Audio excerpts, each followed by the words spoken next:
in my mid-30s, I started hearing reels online from the Manosphere, right? I was completely invisible. And then all of a sudden I'd hear a reel about taking back your masculinity, everything I was naturally, everything that I thought was an asset for some reason in that time period instantly put me into the toxic masculinity camp. And I'm like, not to quote Deadpool, but like I kind of identified as a feminist my entire life. And then all of a sudden the group that I was like so empathetic and supportive of was telling me I'm toxic masculine now because I have muscles.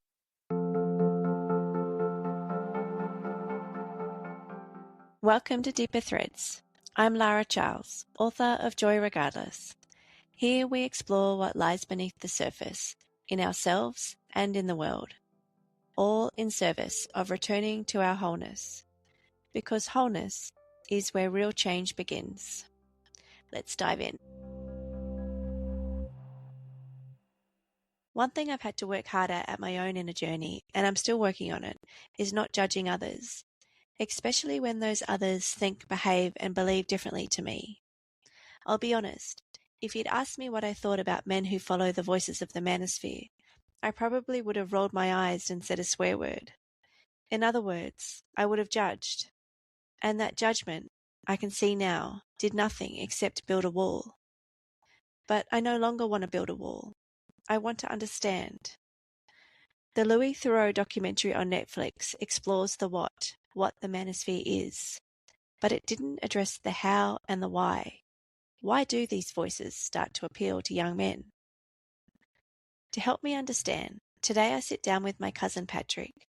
Pat is a bodybuilder and ex-soldier, and today he shares his story about how and why the Manosphere voices started to resonate. And, more importantly, what helped him step away. So let's jump in and listen to two cousins having a chat. Two people who, at one point, saw the world very differently. Listen in as we build a bridge instead of another wall. And the bridge we build offers something that Louis Theroux's documentary didn't. Not just an exploration of the Manosphere, but a way out of it, a masculinity rooted in both strength and humility. And just a heads up before we begin, we do drop the odd F-bomb in this chat, so headphones are recommended if you have kids around. Alright, I'll see you on the other side. I hope you enjoy this chat. If you do, please share it with anyone you think would resonate with exploring the deeper threads of life. And subscribe over at laracharles.substack.com for more conversations and reflections. The link is in the show notes. Let's jump in. So we all know what the Manosphere is now, thanks to Louis Theroux. That was a very eye-opening documentary. So I want to just start with, where were you at in your life when voices like the ones we saw in that documentary started to become appealing or your ears started to prick up? This is going to be probably the most long-winded answer today. So I just want to prep you guys. But I think before I fully answer that, I kind of need to go back to the beginning of my life, essentially, and just sort of preface, like, my parents are together. I had a nice childhood, but my dad wasn't around much. It's the late 80s, early, throughout the 90s, dad worked a lot, gone before I woke up, came home at dinner time. And then on the weekends worked on the house. So no sporting events. If we cried, weren't allowed to cry. We had to be tough. Just men go to work. Yeah. And then, I get raised by my mum, actually. So the male influences I had growing up through the 90s, like male influences, essentially were from like film. Yeah. So watching movies, I gravitated Arnie. towards, like masculine, heroic figures. Yeah, Arnie is like a huge like personal hero of mine throughout my whole life. And, Arnold Schwarzenegger, Sylvester Stallone, the Rocky character really resonated with me at a very young age. And my parents were pretty liberal with, we could almost watch anything. There wasn't an age restriction. So I was probably exposed to those sort of guys a bit earlier. But for me, it was like a positive, formative experience, like Star Wars as well. The thing with all these men that I was seeing at a very young age were they were like masculine, they were a badass, they always stood up against evil, they, stopped the bad guys. And, if they managed to survive saving the world, they would get the girl. And the girl wasn't like a damsel in distress in that era of films. They were often equally as badass, in a lot of these films. So I think they were my male influences growing up. And sort of that's how I perceived. And again, I don't want to throw shade at my father, but I was like, well, that's what a man looks like. I don't really see this guy. He's kind of just working. He taught me work ethic for sure. Yeah. But I was like, okay, I need to be masculine and brave and heroic and all that stuff. So those, and, you know, as those films showed you what masculinity looked like in your view. Totally. So I had all these movies sort of growing up, and they just really did teach me like strength, honor, hard work pays off, like doing the right thing, being a provider, but also being a protector. Like it sort of gave me a identity to strive for almost. It was, I couldn't explain it, but it was something ingrained in me, especially too, you know, I gravitated towards comic books when it wasn't cool in the 90s. So people like Superman and Batman just doing the right thing. You looked up to these characters. Totally. In a lot of ways, like Arnold Schwarzenegger, I think for me, especially, like, not that I ever wanted to be a bodybuilder as a kid, like I saw father figures in them. And when I was leaving the trade to get my first office job, I had an interview and I didn't know how to tie a tie. And I learned off YouTube. The irony was when I got into the office, you know, there were a suit guy saying, I didn't even know it was a double Windsor. I just thought I had to do a tie. Apparently there are multiple ways to tie a tie, and I picked the complex one. I learnt things on how to be a man through other mediums, and like... That's exactly what I was about to hear. That's exactly what I was about to say. What you say is you were constantly looking outside for ways to be a man. Yeah, exactly. Yeah. Because I think it would be the same for girls growing up. Like, that's the point of growing up. We have to learn along the way. And society, there's so much pressure to be a woman and there's so much pressure to be a man, and certain, you know, traits that have, like certain tick boxes that have to be ticked, right? But I think for me, I always felt fortunate I had those role models because it did also teach like brotherhood and mateship. And I took those traits and I used them to like get professional roles. I used them in the multiple sports that I did throughout my life. And I think at the time, they were a total asset. They were a total asset. So throughout my entire 20s, I didn't actually have any connection to the Manosphere at all. I was in roles where it was totally seen as an asset. So I was a mechanic by trade for several years. I was a rifleman in the Army Reserves. I went into sales and novated lease sales. So in those environments, it was a tick box. So I kind of like was, like most people, probably living the dream in their 20s. And then I took those traits and then applied them in 10 years of bodybuilding competitions and powerlifting. So obviously being a masculine dude in those arenas is like an asset too. So anyway, my first shift, just to answer your question now, that's the long-winded history. No, it's interesting to know. My first shift was sort of around the mid, 2010s, somewhere in the middle of 2010, 20. I didn't really notice too much, but I noticed a shift in feminism, weirdly enough. My mum primarily raised me. She's an incredibly strong woman. She did inspire me a lot in many ways, and I don't know if she ever even realized how much she inspired me in so many ways. So I was always very pro-feminism. Like one of my favorite characters in film ever is like Ellen Ripley from the Alien franchise. I like Sarah Connor too, but Ellen was so smart, brave, strong. Her limitations and strengths of being a female, like she knew what she was. And I think what inspired me about Ellen was that what Ripley was, that made her an effective member of the team, knowing her strengths and limitations. And ultimately, she was always the final survivor, right? So like total badass, like beat the boys. That's how it was. And, just through my mum, like feminism was like a powerful, like civil rights movement. And I think that sort of feminism understood the differences between men and women at a hormonal and a genetic level. It like equality isn't saying we're all the same. It acknowledges the importance in our strengths and our differences, right? Yeah. So like I was saying, somewhere between 2010, 2020, I started noticing it in film. So I don't know if you remember this period in Hollywood. For some reason in Hollywood, they started making films in male-dominant sectors or remaking films that primarily had a large male following with all female casts. Okay. But there was this weird moment in cinema that started happening. And for me, it actually wasn't the fact that they were all female casts, because I did go see a lot of these films because I'm like... You mean like the remaking of Star Wars, for example? Yeah, the remake of Ghostbusters or like, whatever, insert film. There was a lot around that time. And it wasn't the fact that they were all female cast that I had an issue with. The issue for me was like a strange experience sitting in a cinema in like a genre that is aimed at me, like action or whatever the case is, having like women like push an agenda. And I'm like, I just want to get to the next explosion and watch you guys do something heroic. Yeah. And it was I couldn't relate. You know, I think films, especially through the 80s and 90s, even though they were men doing certain things, the relatability of like Rocky Balboa, for example, like hard on his luck, nobody believes in him, and just like strength and, you know, just that never give up attitude. Like every single person can relate to that. I don't know if I ever saw agenda or noticed, like truthfully, yes, the movies in the 80s celebrated men in the way of like, you know, Arnold Schwarzenegger or whoever these people were on that pedestal were sort of the depiction of the ultimate man. But I don't know if I ever saw that in the storylines. It was just like overcoming adversity and never giving up. It was all that. But these films, for whatever reason, started this like agenda push, you know, and it continues like today. I mean, we know the reason why it happened, but what I'm hearing you saying is, so the reason they did it obviously is because film needs to be, any art needs to be a space where people are equally represented, gender, race, all of it. And it has been skewed to white men for a long time. So that's the reason why.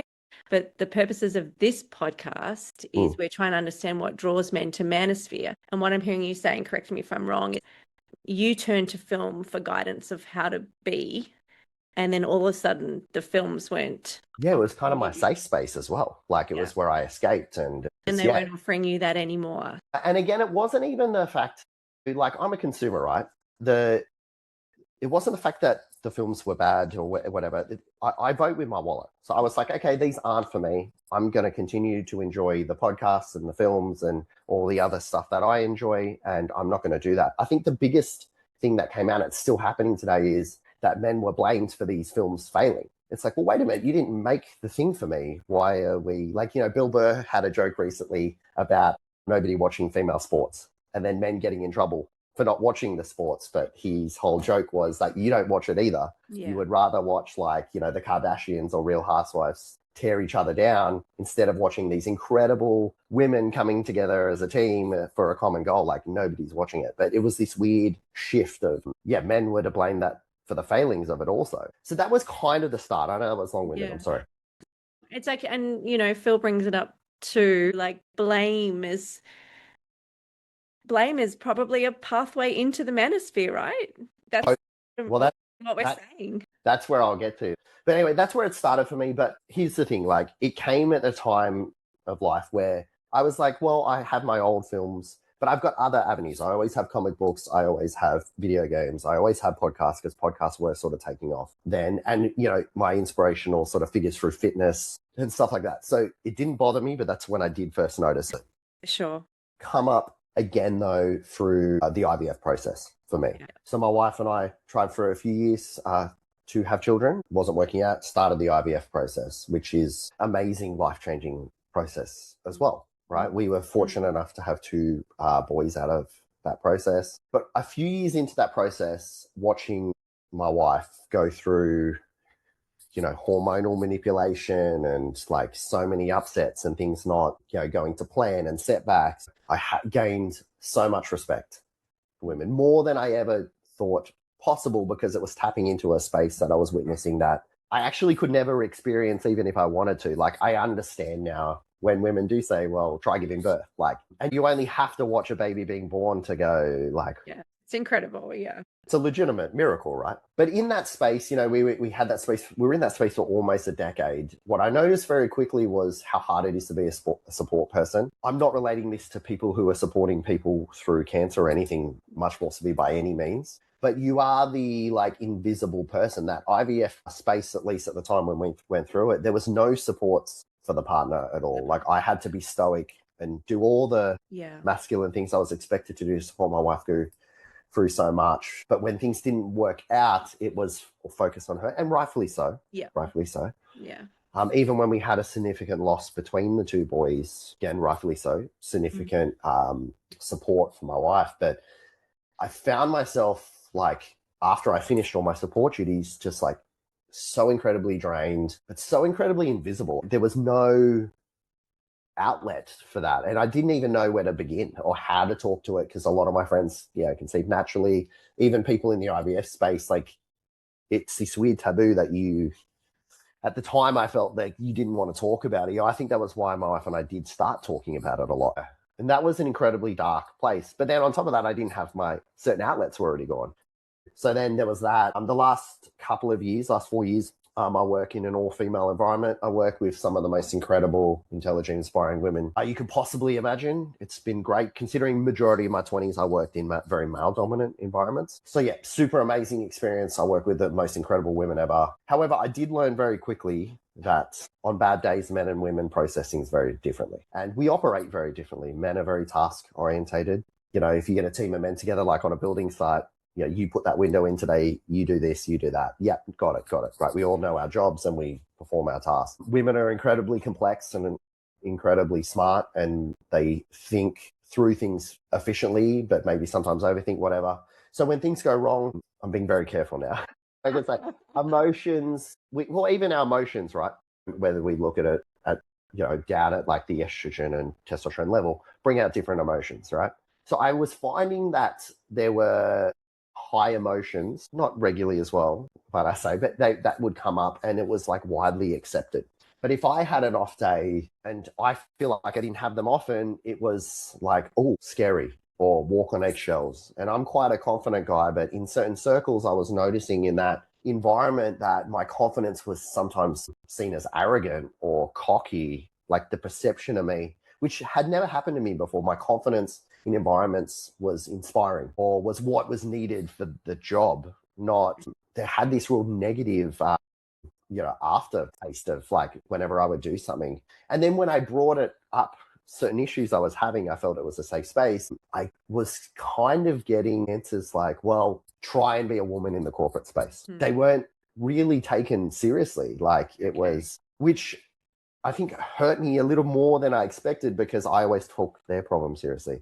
Like, I think I learned that, and I genuinely believe this. I don't know if I'm a glass half full guy, but I genuinely believe if you get 100 men into a room and you bring out a female speaker to talk to men about how hard it is to be a woman in every aspect of life, majority of that room would be empathetic, because I think at least men in my life that are in my circle understand it's hard being a woman. But I think if you flip that, I do believe, on my experiences, the majority of that room would be like, man up. It's like, you don't know what it's like to be. It'd be the opposite understanding.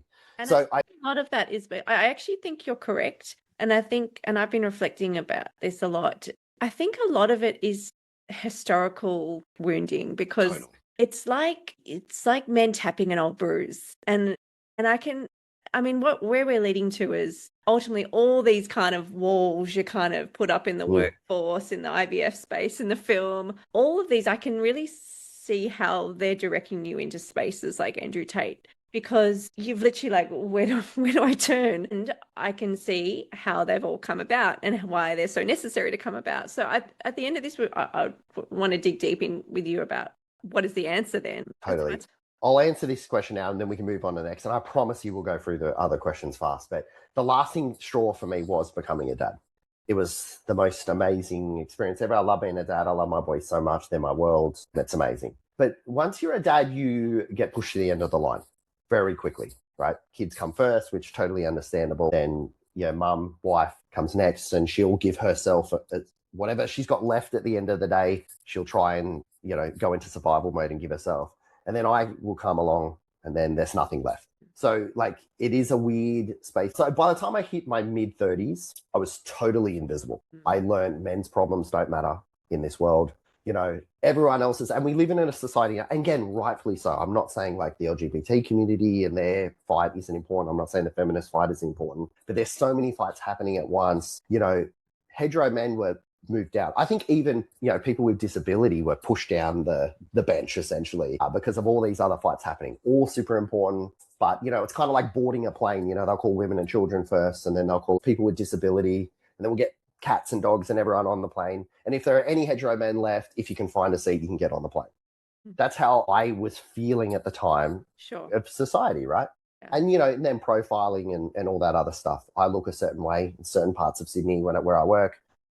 people think I'm trying to rob them. And in other parts of Sydney, people think I'm police. I can't sort of, because I'm, I'm muscular and I've shaved head and olive skin and all that stuff. So by the time I hit my mid-30s, I started hearing reels online from the Manosphere, right? I was completely invisible. And then all of a sudden I'd hear a reel about taking back your masculinity, everything I was naturally, everything that I thought was an asset for some reason in that time period instantly put me into the toxic masculinity camp. And I'm like, not to quote Deadpool, but like I kind of identified as a feminist my entire life. And then all of a sudden the group that I was like so empathetic and supportive of was telling me I'm toxic masculine now because I have muscles and I'm a certain way and confident. So then because you liked bodybuilding. I love bodybuilding. I love powerlifting. I love working out. I love, I love working with my hands, renovating and all that stuff. So, here comes reels, take back your masculinity and, all that stuff. And I was like, that's when I noticed it. I was like, wow. So, which is toxic in itself. Yeah. You're already invisible. And then that's it. You're trapped. Like, I think because I'm older and mature, I didn't go in, but that's when I first started hearing it for sure. Okay. So what were those voices offering that you weren't getting from culture? I think ultimately that I wasn't alone. Okay. Like, I think that was, and then hearing snippets that I agreed with, but the problem with reels is they give a tiny bit. So I was agreeing with something, but I didn't understand the nuance of the whole thing. If I heard the whole thing, I definitely didn't agree with a lot of it. But yeah, I think for me, it was just that I wasn't alone, and it's okay to be a strong man and be a provider. I think there is still something admirable in being a provider. And I'm not. My partner earns more than me, right? But I still provide in other ways in, protection, and I keep the house running and I do all the manly stuff, right?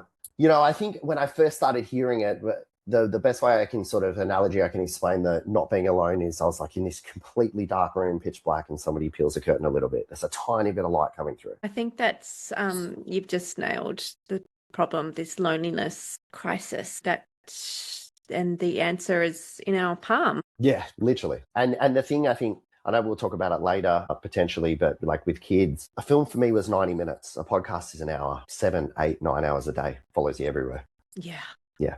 Yeah. Scary. And also, I did want to touch on, the individual reckoning, but the way these tech companies are set up and the algorithms, and you watch one and you just fed a whole world. So they've got a huge part to pay in this that the Manosphere documentary with Louis Theroux didn't actually even touch on. But that is huge. It's just almost like this perfect storm of the tech with everything that's happening culturally at the same time, isn't it? Totally. And I think that's the problem with algorithms. You don't have even the opportunity. Like if you're a vegan, you're only going to get vegan content, positive vegan content, right? Not negative vegan.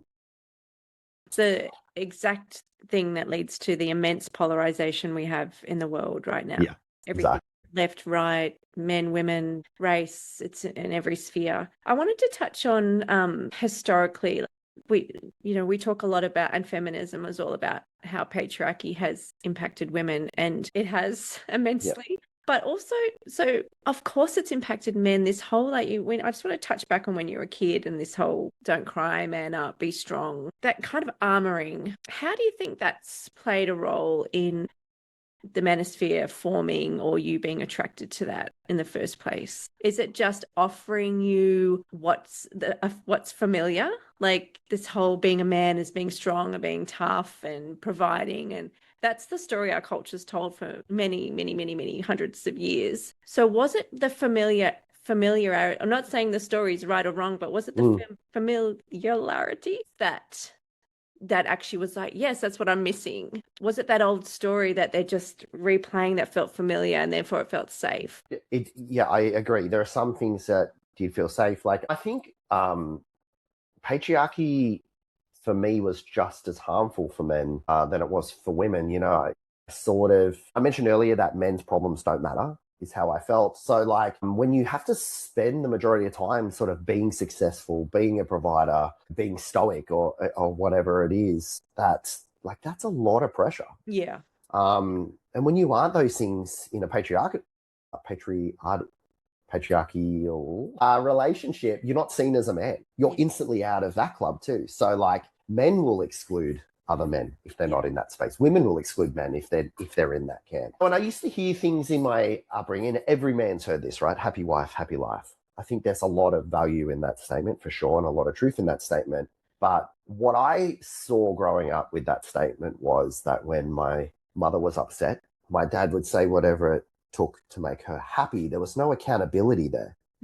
Right. So, and as I got older, sort of, because every man is told that happy wife, happy life, keep her happy, mate. You won't have any issues, right? Whatever. I think it can be even that statement can be a slippery slope. And because it's sort of teaching men to say whatever. And if you say, okay, I stuffed up today, I'm just not going to tell her, I'm going to do something nice. And you get away with that. Yeah. A fire gets started. Well, if I got away with that, what else can I get away with? It's the whole, then it turns into not happy wife, happy life to what she doesn't know won't hurt her, which is dangerous, right? Yeah, and patriarchy is sort of contradictory to teamwork, right? When you're with a partner, you're supposed to work in a team and, lift each other up when you're down and play to each other's strengths. Not like if I'm with a woman who hates cooking, forcing her in the kitchen isn't going to play to her strength. We're going to be an ineffective team, So yeah, I think for me now as a dad, I truly believe in seeking joy, and like happiness will come as a symptom. So like that means that, if I'm attaining as much joy as possible,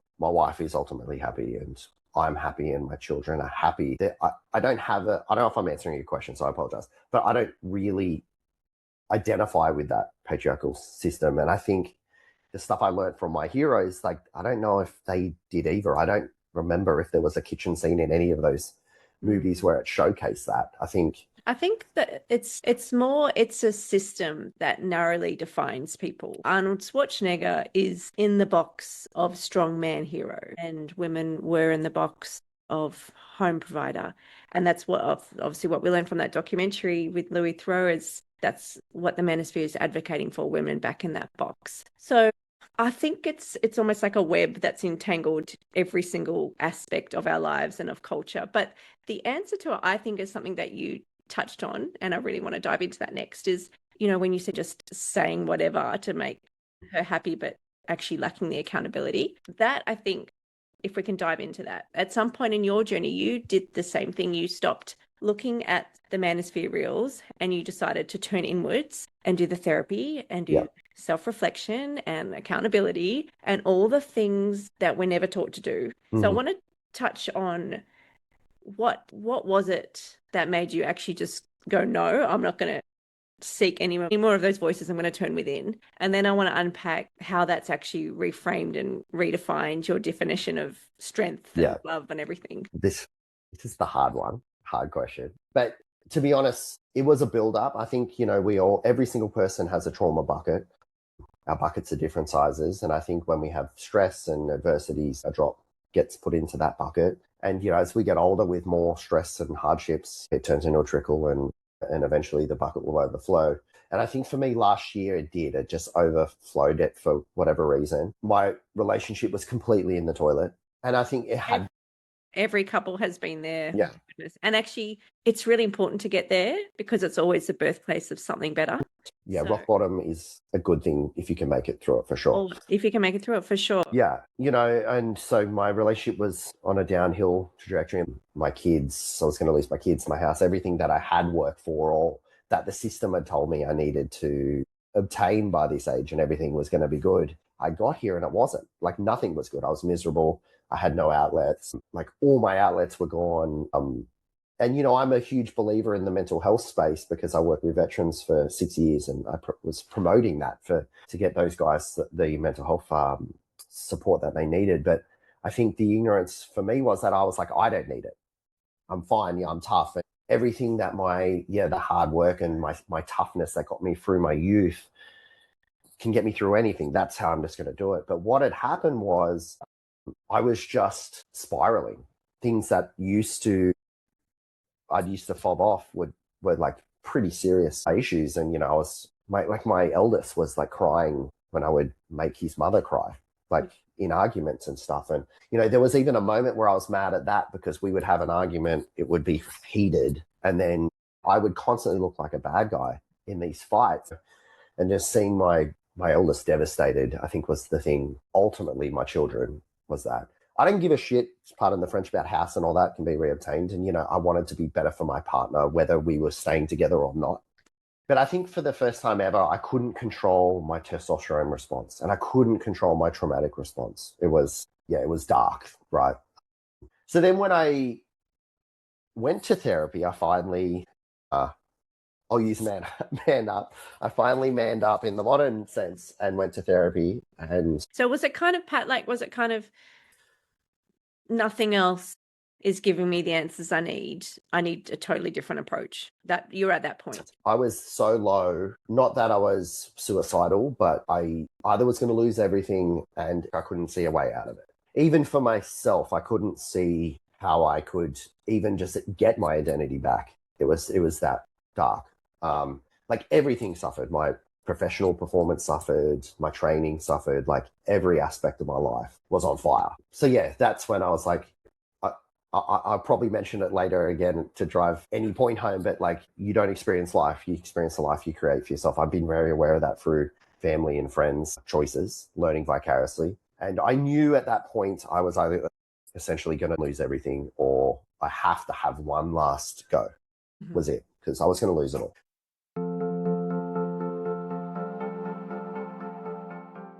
Joy Regardless is out now. It's my raw, honest memoir about rediscovering the wholeness that's been hidden in our hearts all along, described as a must-read for any soul searcher. It's available on Amazon and in selected bookstores, and the link is in the show notes. So I went to therapy, and I'm going to be honest, the first 2 sessions hated it. Like, it's so confronting having a complete stranger tell you how much you're screwing up your life. Right. And especially too in arguments I was having or in situations I was having in life, not even necessarily with my partner, I thought the points I was driving home was correct. Like I had like certain belief systems that were being pulled apart by this outside source. Like, you're actually not correct. Nobody deserves to be put through that. What you did in that situation was wrong. You should be ashamed of yourself. Like, I felt like my therapist wasn't using those words. I will say that. But that's how I heard them. And I felt incredible shame. You came face to face with your ugly parts, which we all have. We all have, I think in psychology they call it shadow. But perhaps this was the first time that they'd been talked about or articulated or they'd come to your awareness. Totally. And, my wife will often joke that I'm not scared of anything. I'm not scared of spiders or jumping out of airplanes or, doing whatever. I kind of have never had a fear of anything. But what I realized in that moment when therapy started working was I'm full of it. I have so much fear, right? And I think I was just masking it with what I thought were strengths. And slowly realizing through therapy that the reason why I was having certain responses is that, when you were triggered, you return to the age you were when you experienced the initial trauma. So in some fights, I would return to being a kid or I would return to being a teenager. And I think what our therapy did as well was I didn't realize how much trauma I had. I did have a lot of that there that I never addressed. I just thought, I'll tough it out, whatever. Everyone's got it worse, right? That was the thing. So I think walking away from that was like controlling my triggers, understanding when they're happening. If I'm feeling like I'm having, I know it's not testosterone, but like a testosterone moment's probably the best way I could explain it. Just a surge of intensity. Yeah. Understanding why that particular thing brought that out of me. Why all of a sudden am I a 10-year-old boy again? Yeah. And it worked really quickly. Like once I sort of accepted what I was hearing. I just love this motto that I kind of unearthed in my own therapy journey is you can't free it until you see it. Like you've got to see it. Yeah. And the mirror's fucking terrifying, again, excuse the French. Like it was like staring at the scariest monster I'd ever seen. But then slowly, I guess like an onion, that the scariness starts pulling away and then it's the scared little boy or the teenager that felt alone or the broken-hearted teenager that got put in the friend zone again and understanding why that happened, whatever the case was, we all have layers there that we'll see eventually. And then you start to like what you see in the mirror again. Yeah, beautiful. So kind of you, through the therapy and you do a lot of other mental health stuff as well, you saw these parts of yourself that were shaped by conditioning and culture. And then you sort of started to understand the origins of some of your reactions. Yeah. And then how quickly did that start to change how you showed up in the world and how you felt about the world? And it was instantaneously in a lot of ways. Like, don't get me wrong, there's still like some things that took a lot of work. Like, once I stopped the noise, I realized that noise wasn't women, wasn't feminists, wasn't the LGBTQ or whatever community. It wasn't even Hollywood. It was such a tiny group, minority group, that was extremely loud. So once I stopped that noise, I realized You mean the Manosphere? the Manosphere, but even the things that were causing me to listen to the Manosphere, right? All of it was tiny. Once I stopped all that noise, I realized like I was still valued. There was such a large group of people in my life, whether it was men or women, that valued my traits. But was it the kind of turning inwards and looking at your stuff, your shadow, and then having almost like an inner reckoning with like, and the inner reckoning, I think, so important because I've been trying to kind of talk to my family about this, is what that looks like is this kind of like mic drop, holy shit moment. This is how I behave. Yeah. And we have to see that, because how could we ever change it if we can't kind of have that moment with it? So was it that kind of mic drop, holy shit moment that no longer made those Manosphere voices appealing? Because would you say that's correct? Totally correct. Because you realize that they're like insanely full of shit. Like, you know, watching that Manosphere documentary, I was disgusted the whole time, right? And I was like, that was not me. I can't believe I was put into that camp unintentionally. And I can't even believe that I listened to a snippet without listening to the whole thing before I made my conclusion. I was like, I was ashamed of myself for even like that. Yeah, that, you know, and perhaps had you not gone through this inner reckoning, you wouldn't be here saying that, you know, they'd still be appealing. Like, I really like power to you for just being so honest, because that's the part that patriarchy or culture doesn't teach us. It doesn't teach us to be vulnerable. It takes immense vulnerability to sit there and have a mirror shine at you and show you your ugly parts and reckon with, yeah, I do that. I hurt people sometimes. I do it because I've done this. I've said this. I act this way and I feel like shit. But I'm still a good person and I'm going to work on that. That's immense vulnerability. And that's probably not something Arnold Schwarzenegger modeled to you. And maybe we can get into kind of what the next generation of movies look like. But that vulnerability piece, I think, is the answer to so many of our individual and collective problems, because we have to get to that point of going, I've contributed this, I've contributed racism, I've contributed to sexism, I've done that and I don't want to do that anymore. Until we can get to that point, we can't even hear each other. We can't even sit and have these conversations because we're so fixated on our own ideas. Yeah, I totally agree. Like, realizing that I wasn't just in the Manosphere camp, I actually was in other camps that I didn't even realize. Like, and I was like, oh my God, you know, there were people in my life that were sitting in those camps. And I was like, how did I make these people that I care for and love, like, you know, so much? Like, how did I make them feel? Was I ever, you know, you do go on this like weird spiral and you just start processing everything you've said in the last like 5 years to people. Yeah, it's super confronting, but it's the weight lifting off you and having that, like, I felt free like for a long time, and like outlets like the gym, for example, started being like mental health outlets again, like having drive in that space because I was aware. And even just like identifying now, like I'm really big on picking your chosen family, your inner circle. Like, I'm very fortunate with my inner circle, but then like being aware of those traits in people when you know, potentially bringing people in. Luckily I didn't, but I probably could have let certain people in at a certain times. Maybe would have made it worse. That would have stopped me from going on this journey. I think that's the biggest thing. It's like, but I think what I'm hearing from you now is, and this has certainly been my experience, once we kind of open that gate and we go through that reckoning, like we start to have that compassion for ourselves because we can see how and why it's all come about. We have compassion for the generations before us because they're just doing their best and they were just role modeled what they were role modeled. Yeah. And then it's almost like compassion for those people that you almost invited in, because you're like, man, I was there and that's a hard place to be. And I can see why they're saying that. I don't need to agree with it. But I don't know, the world just becomes a bit softer. No, I agree. Yeah. I heard once, I can't remember who said this, but like empathy is intuitive, but it can be worked on intellectually. And I think that's important because we all have like natural levels of empathy, but we still have to work on it too. Yeah. So how was your then, you know, bringing in that empathy piece? You're a bodybuilder, you're obviously strong, but so going through this inner reckoning, how has your definition of strength changed? How has it changed? That is a good question. I think it's just more looking at, my heroes of my childhood, I think it's just more than it was presented. Like that was still a checklist, right, of certain things. And I think looking in a mirror takes so much more strength than lifting up a heavy barbell or doing like a crazy amount of cardio or whatever, like running a marathon, whatever. I think they're amazing, incredible feats, but to be, or even just attempt to be self-aware takes so much more strength than anything that I'd ever experienced ever. I always thought I was self-aware, but I wasn't. I was self-aware in certain areas of my life, but not completely. Yeah, I think that for me is where I think of strength now. I think, the self-aware person can kind of do anything. Like teamwork is elevated. Yeah, everyone's supported. You're better supported. You're doing what's best for yourself and your family.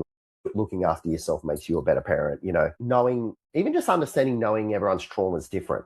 I think for me, a long time, I used to fall into this trap where that, well, I've handled all this and you can't handle it. I'm going to head being changed. But there is a real reason why that person had a response, and maybe I should have stepped up and been more supportive instead of judgmental, Yeah, and I heard this thing in sales. We talked a lot about communication and nobody talking anymore. When I first got into sales, I got given great advice by one of my bosses, and he said to me, you have 2 ears and 1 mouth, so you should listen twice as much as you talk. I don't always remember that, but I think if you do listen twice as much as you talk, you have a really good opportunity to obviously make like a real conclusion to what's being talked about. Like nobody listens anymore. They just talk. So nobody is hearing anything. So how could I even understand truly the female experience or the male experience or any experience from any group if I'm shouting over them? I agree. I am absolutely guilty of this. I would have, had you not been my cousin, when I hear people attracted to the Manosphere, in my mind and out loud to my friends, I'm like, oh, what fuckwits, excuse the French again. There was that wall just did nothing to move the needle. I can see that now. Why I think it's so important to sit with someone who did at some point in their life have completely different views to you, because I feel really compassionate now to people who are drawn to this, because so much of what you said makes sense. I can see how a 10-second reel does not represent the entirety of the Manosphere, and people can be drawn to that 10 seconds and then follow a voice and then be indoctrinated into those other messages. I can see how the loneliness has come about. I can see how the confusion around what it means to be a man has come about.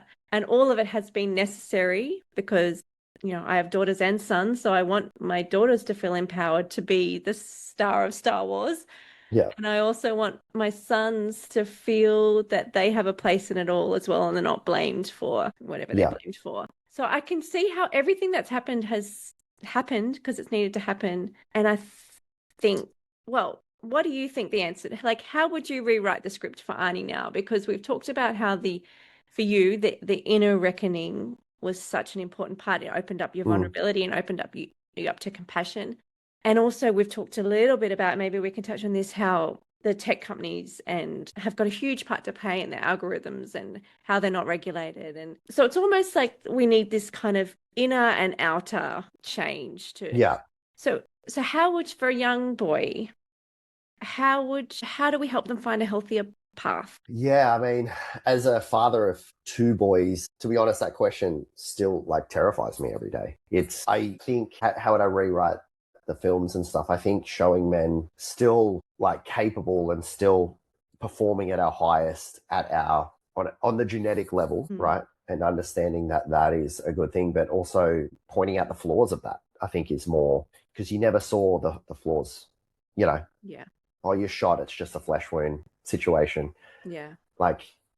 Maybe, I would say show the flaws of that. Well, I think, the tech companies is a huge discussion. I think them understanding that everyone craves unity and connection. And I think they have a responsibility to not allow algorithms. The Manosphere, they target people who are alone, who need a family, need that brotherhood, and utilize that. So should be even law that you couldn't 100%. Promote algorithms that do that. But I think depicting men, strong men, with all the genetic traits that make men strong, but then showing them, depicting them with the flaws that they have with that. As raising 2 boys, my eldest son, is like, he's almost 7. He's incredibly sweet, incredibly like just beautiful all the time. I don't know if I'm ever mad at him He's so beautiful. but like there have been moments where I haven't been able to relate to him because we're not the same at all. We don't have the same sort of strengths and stuff. But after therapy, especially knowing what I know now, I'm trying my best to fan where they want things that they want to pursue into. Like another thing with having baby boomers as parents. I want to do this. Nah, you boys don't do that. Yeah. If my child wants to do something that isn't conventionally for boys, I would support that. Yeah. And then I would work out whatever biases I have along the way. That's my responsibility as a parent, I guess. That's the self-aware piece that you're saying, and that what you said before, being self-aware is so much stronger than lifting 250K. Yeah, that was such a powerful. But that's the thing, like being a man, like I was talking about the school system, like putting kids in a box. That's how, like, ultimately, like, even though they're my safe spaces and my favorite things, they were putting men in a box. Oh, yeah. Men are like, again, I keep just using testosterone, but it's just probably the easiest way to explain that space. Every man's levels of testosterone are different, just genetically as well. Like some men aren't that. They're more petite or artistic or whatever the case is. It doesn't mean they're any less of a man. They're still men. And I think supporting all of it, we have this like, this is man, anything under it, piece of shit.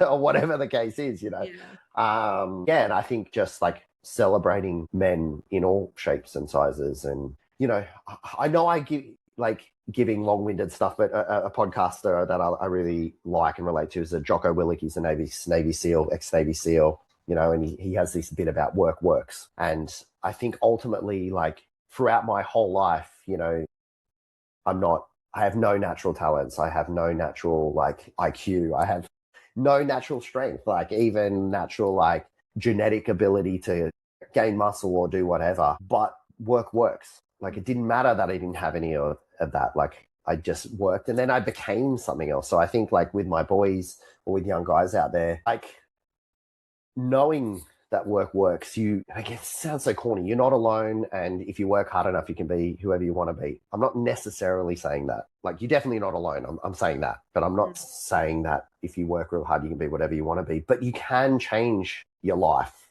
and you can become certain things. And work doesn't have to be lifting weights. Like if you're a guy and you really like dance, like working it hard to be a ballet dancer is incredibly masculine. You gave something, you gave like, and being that like all in, never quit attitude, like that's the definition in my opinion of men. So if you do that in any avenue, being a hairdresser, whatever, like that's manly to me. But work is also going to therapy's work. It's inner work. Totally. Yeah. No, that's what I mean. Like channel aggression, like men will deal with, women deal with certain emotions, men deals with certain emotions. So men, aggression is a big thing, like turning rage into a positive outcome, like channeling it into your mental health or your physical training or your professional life or your family, like channeling that. Like anger is an incredible tool. It's something I learned in the military. Like it's an incredible tool when you know how to challenge it. A driver. And point it in certain directions. But like hate is a poison. And that's where I think certain spaces like the Manosphere does, it spreads hate. Yeah. And hate only affects you. Like having hate for something, you're the only one losing sleep over that. You know what I mean? And it's a poison. Yeah, it's like a total poison. So how would you rewrite, that whole one man with his strength saving the world script that inspired you as a teen, but also masked some of the other strengths that you've now come to see as strengths? If I'm going to be completely honest, I don't know if I would make those films now anymore. I kind of get why they're cancelled. Yeah, in certain ways, like some things, the escapism of things, like, the John Wick stuff, I like those films too, right? He is a one-man army. But like what I do like about those films, although they, the kill count probably isn't realistic, like he gets shot and gets hurt. Like I think certain outlets are already doing that, but I would showcase more of that, knowing that, men do get hurt, whether it's physically or feelings. And I would sort of showcase that more. I don't know if Rambo actually could exist today. Yeah. You know what I mean? I think that era I think it's a good thing that that's probably not there anymore, and I think if like the dangers are, if I was young today, I would have most likely fallen all in. to that, because I think the hard thing is probably, I do recognize that as part of my self-awareness, that I could see, and it's incredibly terrifying as a father of boys, right? Because they're not only seeing how hard it is to be a man, they're seeing how hard life is. And then you've got influencers out there not working, but making millions of dollars. They're telling, and I think as the entrepreneur in me agrees with that too. That's what I mean. That's the problem with extremists. They pick truths and then spread hate and false information through the truth. So I think, like, you know, for young men, try your best to get off screens or pick and choose certain things, listen to certain podcasts and certain outlets. It's like follow athletes, not influencers, athletes, right? Understand the difference that there is. Like, an influencer is someone that uses Photoshop and uses performance enhancing drugs to look good, not necessarily perform.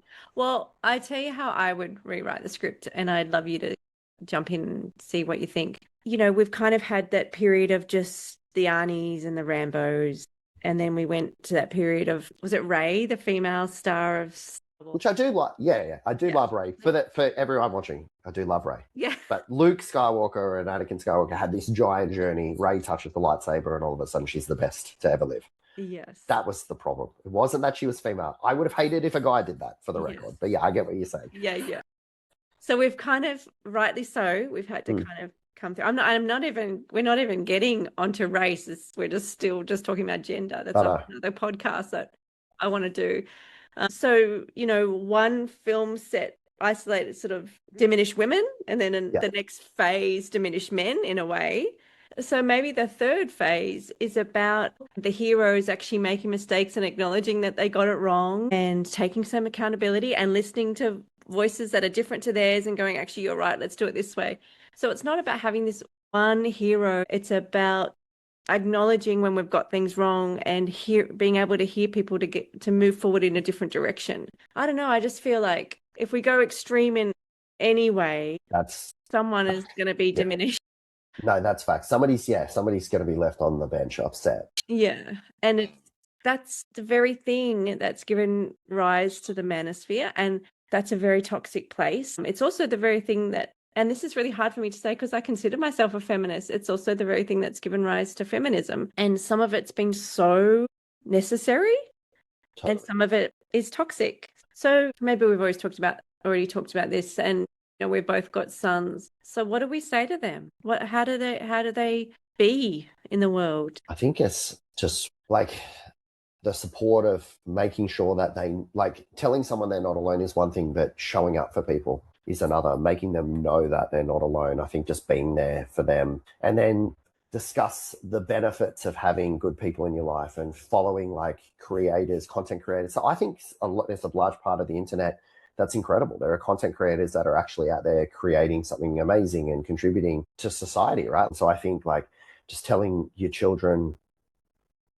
that, like showing up, to be honest, if I'm really thinking about it, just showing up and supporting them and knowing that like it's my job as a parent to give them opportunities and resources, nothing else. And I think it can be incredibly hard as a parent because you give them an opportunity and then you want to like dictate how that opportunity is going. But I think you answered it before, because you said before, you know, if one of your kids wants to take a direction that, you know, triggers your conditioning, you now have enough self-awareness and accountability to not stop him feeling seen and heard, whereas perhaps that wasn't the case. And that's a cultural phenomenon. That's you know, so many people are raised not feeling seen and heard. So again, it's back to that, what do we do for our boys? We work on ourselves. Totally. And hear them and create a space where they can be vulnerable.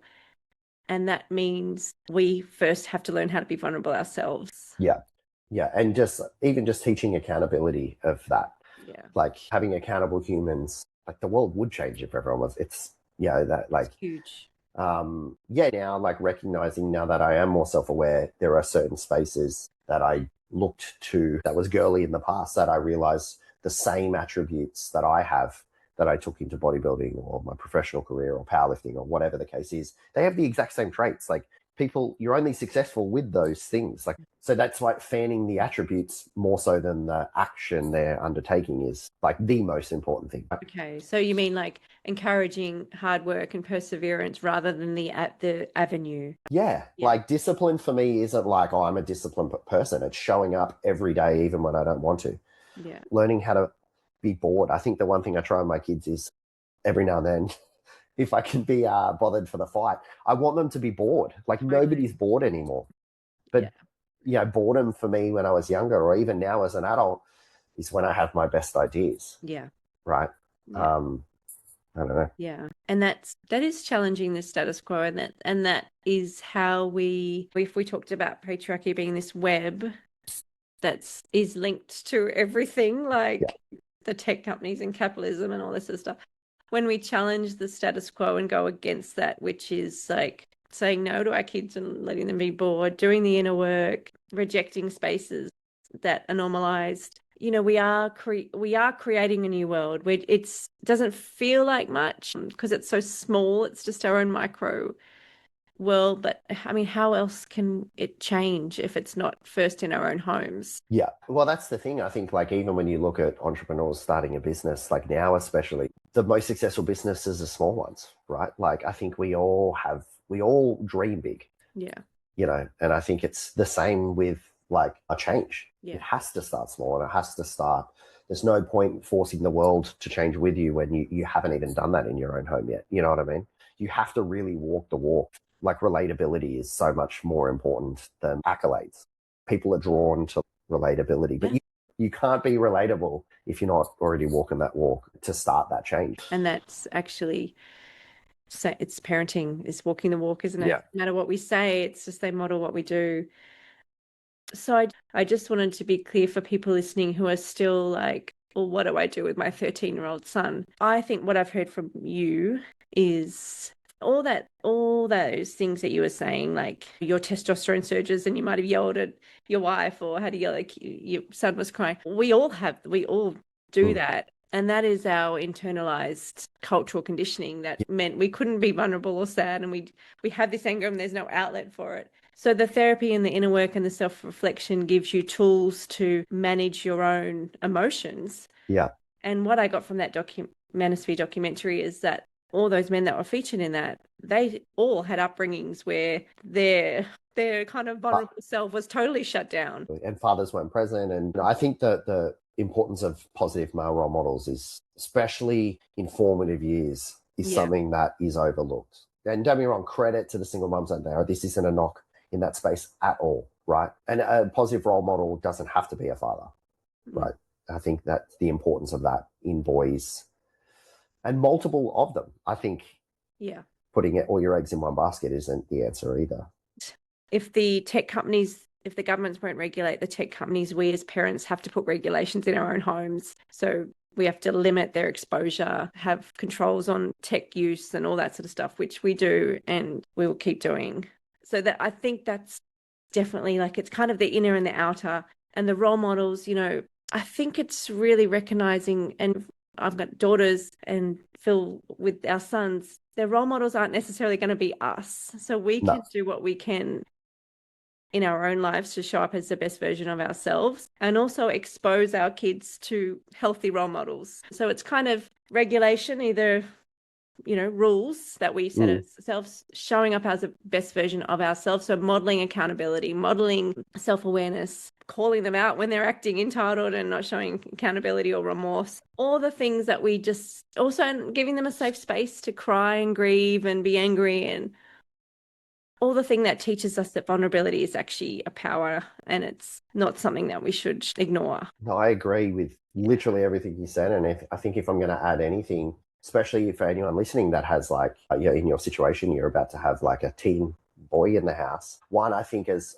a mum, so for me, I was fortunate through the IVF process. I learned a lot about estrogen and female hormones and cycles and all that stuff, and understanding that for me, I was able to understand my wife more. Like PMS wasn't a man joke anymore, and things like that. It wasn't like, oh, I'll talk to you in a week. I was like, I need to support you more now. I understand. I'm not going to take something that's said in a certain situation to heart, because I know it's not a logical thought. So I think understanding like when boys have testosterone hits, understanding the effect of testosterone in their emotions and their physical ability. Boys throughout their life get strong really quickly, and how to channel that. Like if you have a child that's getting really strong and really aggressive, what outlets are best for that, right? Like maybe the cello isn't the best thing. I'm not telling you to put them in rugby either, but there's a middle ground that's like fits with your family beliefs and dynamics.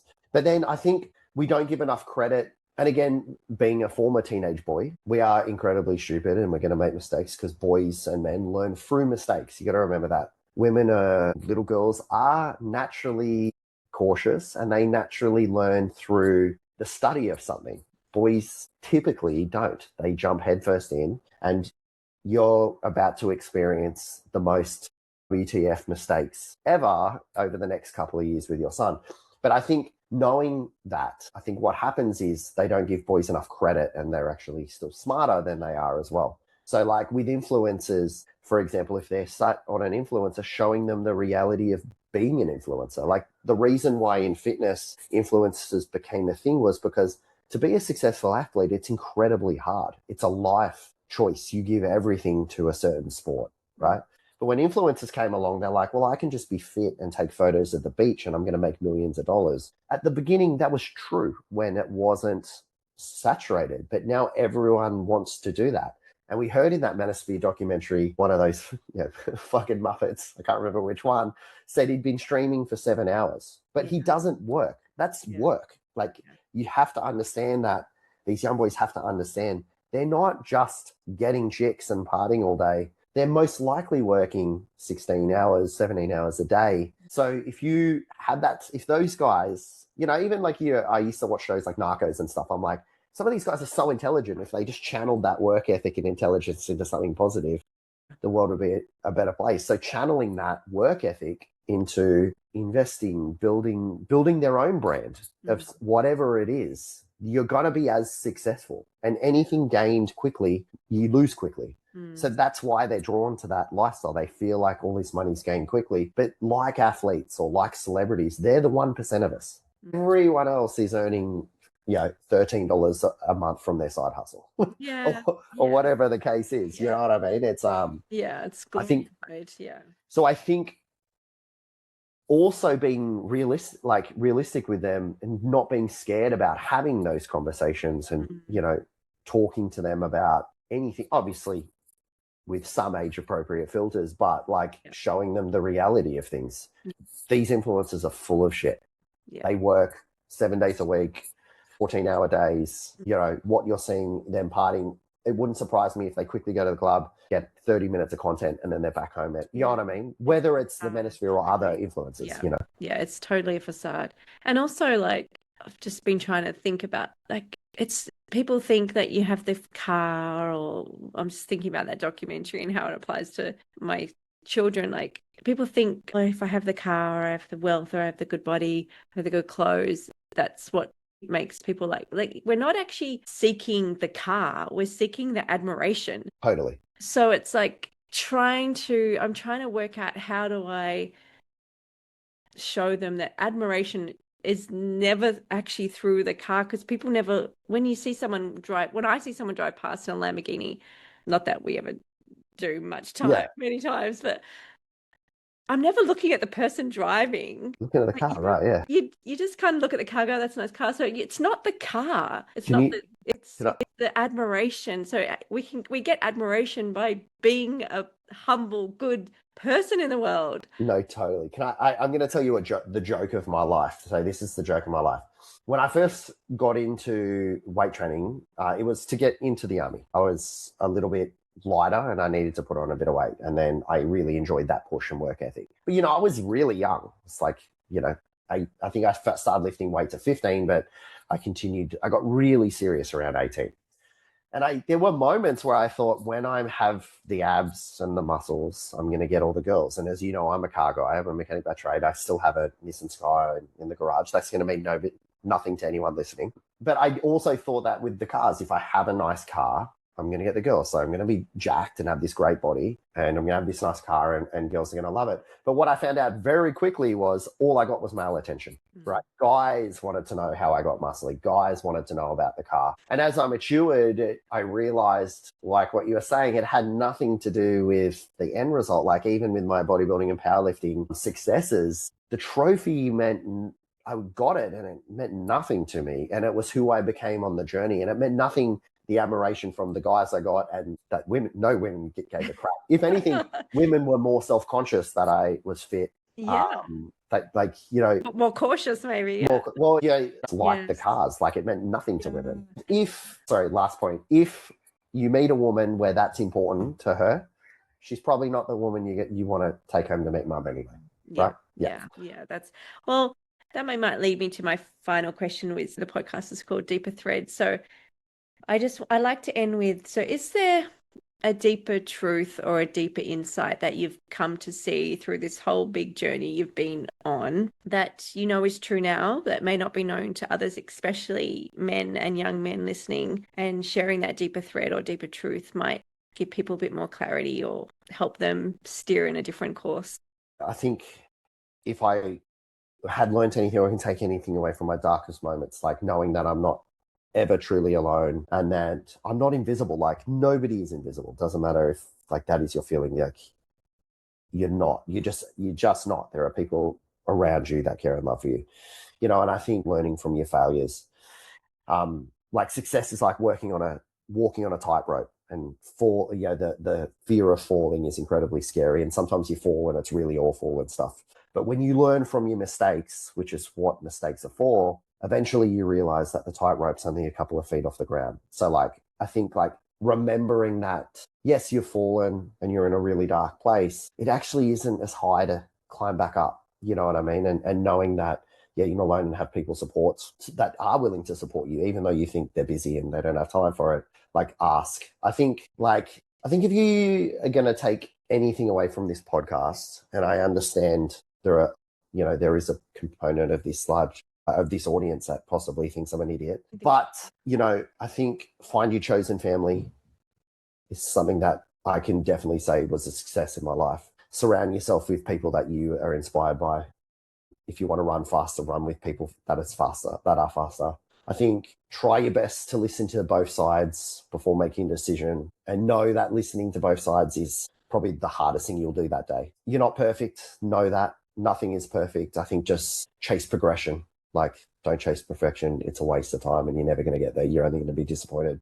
And maybe in that journey, you'll find some joy as well. I think the last point, like learning from my entire life experience, is like and again, it sounds really cliche, but only you can change the trajectory of your life.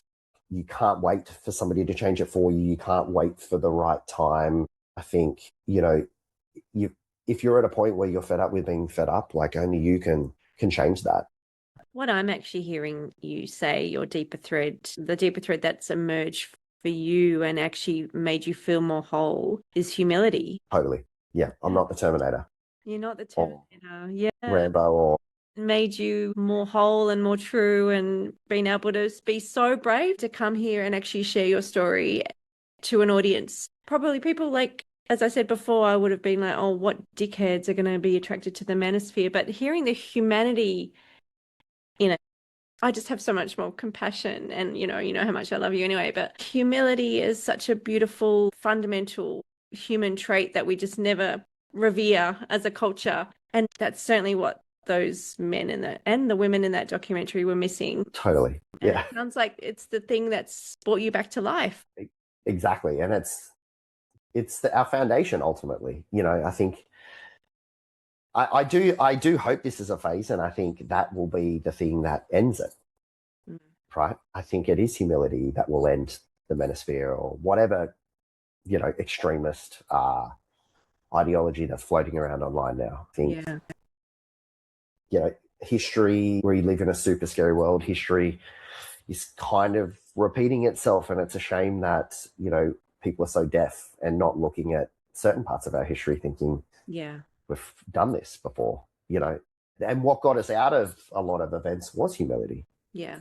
you know. Yeah, it's a power. Well, thank you for showing your humility today. Thank you for having me. Yeah, so brave. It takes, like I think we have to go through that inner reckoning to be able to speak about our journey. Like it's to be vulnerable and to be humble and to, we're all so flawed and we're all so beautiful. And that's actually maybe a really important lesson for our kids to know as well. That, I mean, I am guilty of this. It's making them think like they're the most perfect things in the whole world, but actually there's parts in all of us that we need to just check ourselves and show accountability for. And Yeah, I think humans' biggest flaw is being human, right? Like, I think you're totally right. And I when you asked me, I mentioned it before we started, like, I was terrified of certain judgments from the audience that like were triggers for me, when I got onto this space. But, again, therapy and knowing humility and being accountable, like, if I don't speak about this, who will? And I'm nobody. I totally understand that. But I think maybe it takes enough nobodies to stand up for it to actually be something. That's how everything starts. But I'm going to tag your Instagram into this. Pat's going to start sharing a lot of his mindset shifts and tools along the way, along with all your bodybuilding. So I will tag Pat's Instagram into the show notes. Pat's just at the beginning of his journey of sharing all his realizations and inner truths and inner knowings on his brand new socials page. So if Pat's voice has resonated with you, if you've got sons and you're looking for positive role models and in that online space, I can't recommend my cousin enough, because you have been through the arc and arrived at a place of humility. Yeah. No, thank you. And thank you for all your support. Thank you. I really do appreciate it. I think it's so important that we just hear each other. No, I agree. I totally agree. I love you. Love you too. Bye. Bye. This chat really got me thinking about the part of my own self that judges. Because I hate to admit it, but I have been guilty of thoughts like white men can't have problems because they are the problem. But through my own inner journey, I've come to recognize that part of myself, the part that judges. And more, I'm learning to put her aside. And in putting her aside in this conversation, I felt nothing but compassion for Pat and for all the good men who fall into the Manosphere. I also thought a bit more about movies, the stories that have stood the test of time, the ones that inspire us to be braver and more true. The Wizard of Oz and The Lord of the Rings came to mind.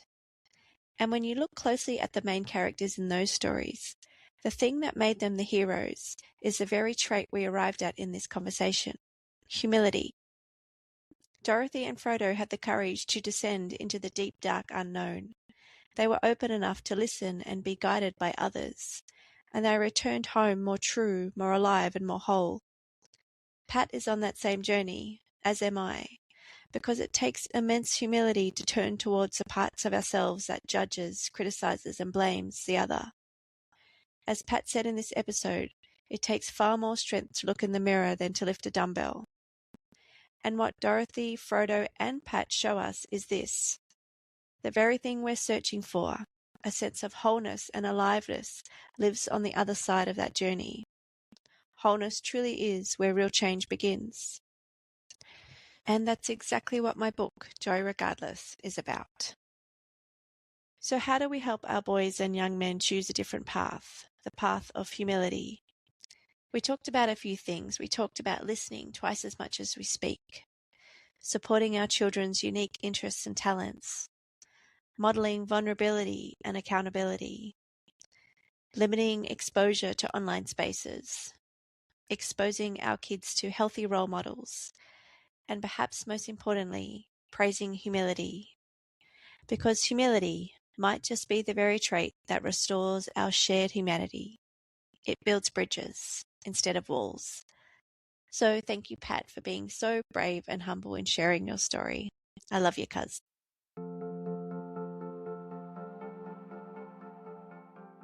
Thanks for listening. If this episode resonated, subscribe over at laracharles.substack.com to ask any questions. The link is in the show notes. My Substack newsletter and this podcast are free because I believe these conversations and reflections should be available to everyone. But I am a one-woman show and any support would be so appreciated. If you are in a position to support my work financially, you can become a paid subscriber over at Substack for just the price of a cup of coffee a month, and you get the audiobook version of my memoir for free as a thank you gift. I'm so grateful to everyone who has already become a paid subscriber. You help me keep this project going. This podcast is also available on Apple or Spotify, and you can follow by clicking the plus or follow button. Deeper Threads is here to help us remember who we are beneath the surface. It's a show for anyone yearning for more meaning. So please share the podcast with your loved ones, because we get to more depth, kindness, and justice, all the good stuff, when we are all willing to dig a little deeper. Thanks so much to you for being here.